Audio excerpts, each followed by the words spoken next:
right, here we go with the second day of Chronicles, and this specific episode is kind of special to my heart. I love the message here, and so let's get into it. I titled today Jabez Influence, so you probably can kind of guess what I'm going to talk about and who I'm going to talk about. So today's January 14th. Now, today's morning rinse is 1 Chronicles 3 through 6. Now, I will tell you, I'm going to repeat this, but there's multiple times where you're going to be reading like 4 chapters. There's a few times there's 5 chapters.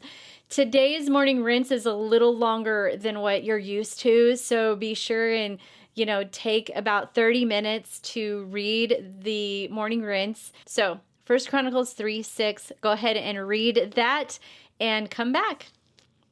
Now, the featured verses, as you can imagine, are 1 Chronicles 4, 9, and 10. Jabez was more honorable than his brothers, and his mother named him Jabez, saying, "Because I bore him with pain."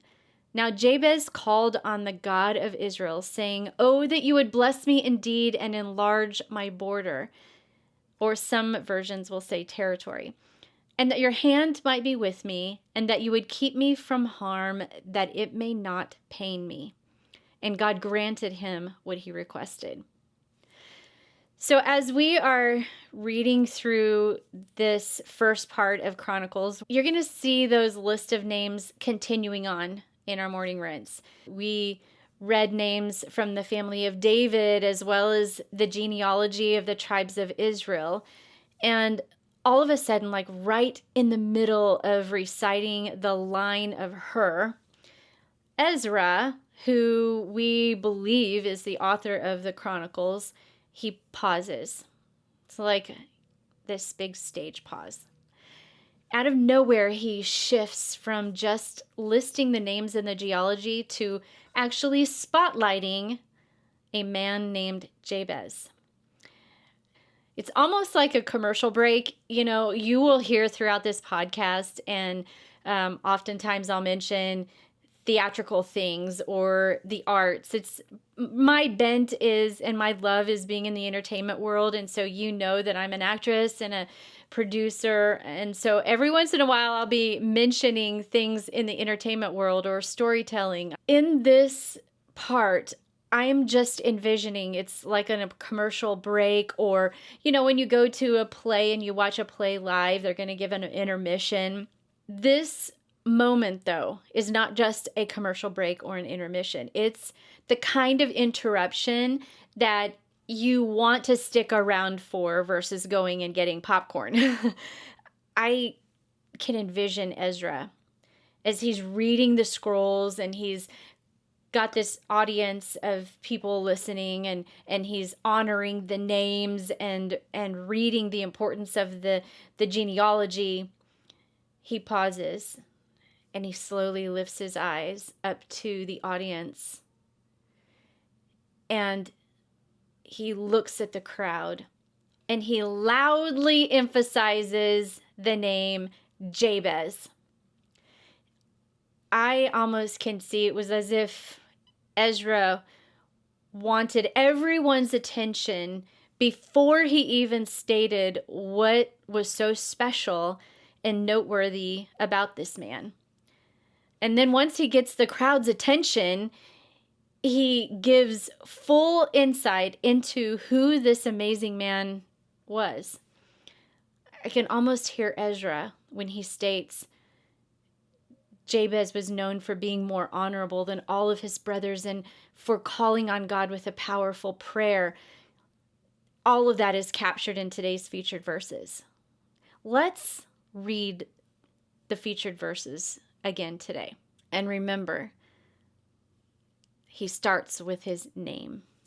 So he lifts his eyes up slowly to the audience and pauses and says, Jabez was more honorable than his brothers. And his mother named him Jabez, saying, "Because I bore him with pain."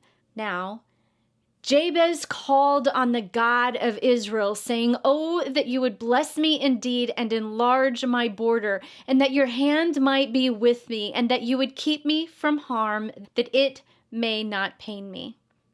And God granted what he requested. Wow. I mean, what wonderful character traits to be known for. And a perfectly good reason to cause all of the ears to perk up. I mean, there have been multiple books that have been written about this man and this one prayer. So you know that it was impactful, and he even prayed for his life to be influential and to enlarge his territory. Well, God obviously, we're seeing Jabez and this prayer continually being answered. Generations down, here we are watching this prayer continually being answered because of the books we read and the things that we are seeing, it just makes me want to pause about this prayer. We know that his wonderful characteristics are known, and all of these people perked up, I would think. He was an example, and he was an influencer. There's not much else that is written in the Bible about Jabez. We don't even know for sure if he was an ancestor of the king of Judah. But in this short prayer, he asked for 4 things. 1, for God to bless him. 2, for God to enlarge his borders or territory. 3, for God to keep his hand upon him. And 4, for God to keep him from harm. Some translations actually say evil. And I think when we're talking about the borders, some translations use like territories or tents. In fact, I have a friend who was praying actually over my life, and she asked God to expand my tent stakes, which was another really cool way of saying that, we tend to look at our household as, this is my home, these are the boundaries of my home. But when God expands that, there's more influence that comes with that and greater responsibility as well. And yet, despite being birthed in pain, which Jabez knew, Jabez didn't want to stay there and use that as an excuse. So he prayed a prayer of blessing and increase, asking for God to give him greater influence and keep him from harm so that he wouldn't cause pain. What a way to live a life. What a wonderful legacy to want and to desire. I believe that Jabez was already in a position of influence. And that's my belief. I believe that he was a leader of sorts, especially since he was already known for his honorable character. And he was written here, and whether it was written in the scrolls or whether Ezra put his own commercial break in there so that people would know who Jabez was, whatever that position was that he held, I believe he knew it and wanted to expand it even more. But even if I am in error, even if I am wrong, and he had no influence at all in that moment, God expanded him and God answered his prayer. He was not afraid of being in the spotlight.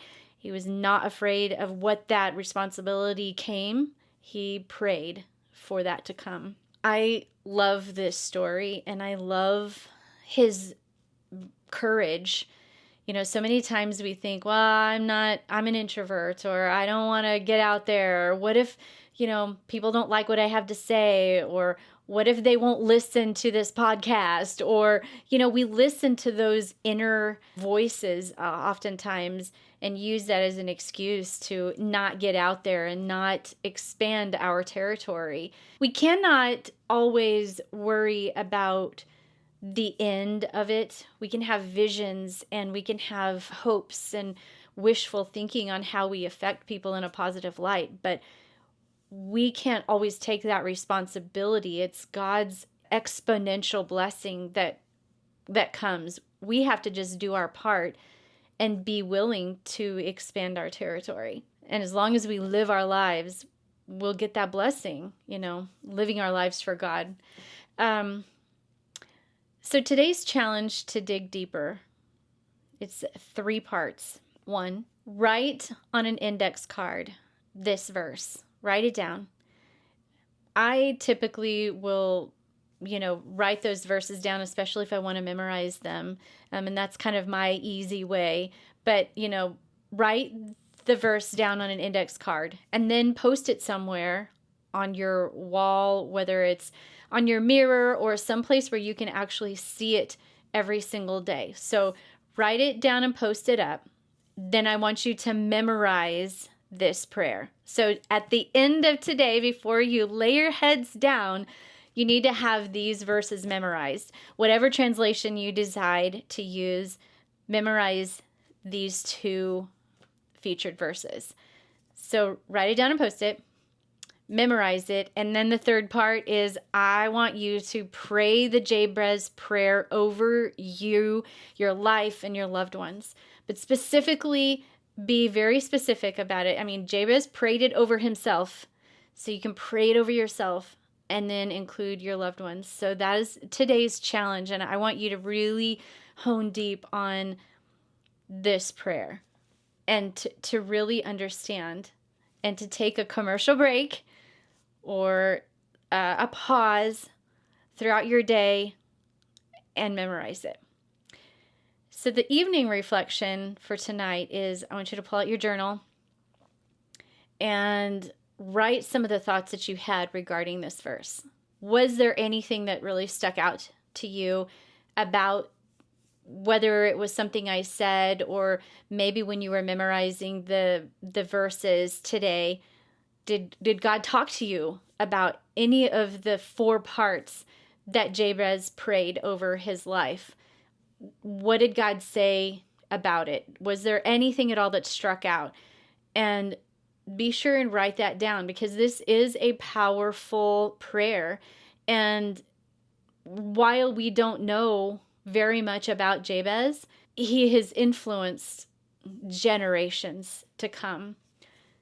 He prayed for God to bless him. He prayed for God to enlarge his territory.